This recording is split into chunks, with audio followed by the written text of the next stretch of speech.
我们预计在未来24小时，暴风范围就有可能涵盖到我们的北台湾这边的近海。中台卡努接近，暴风圈侵袭范围几率越来越大，基隆市已经来到80%几率，双北、宜兰都有70%以上，桃园也有66%。随着几率增加，气象局周二晚上已经发布海上台风警报，也预估陆上台风警报可能会提前发布。有可能在明天左右这样子的暴风范围就会影响到，所以我们也不排除在今天的下午或者是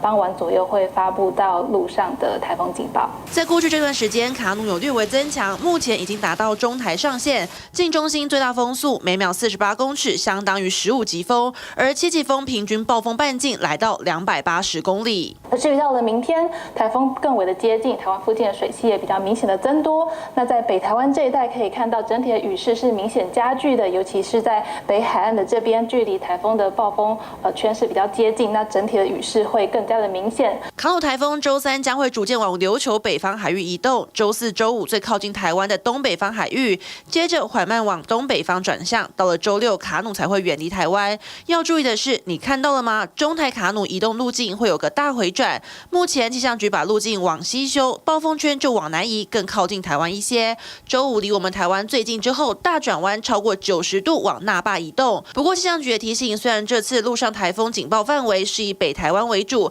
但西半部的民众也得注意，西南气流影响之下，中南部及澎湖地区雨势会越来越明显。加上适逢年度大潮，沿海低洼地区还是要做好防台准备，避免造成积淹水发生。TVB 顺李明慧、林立 S 小组台北报道。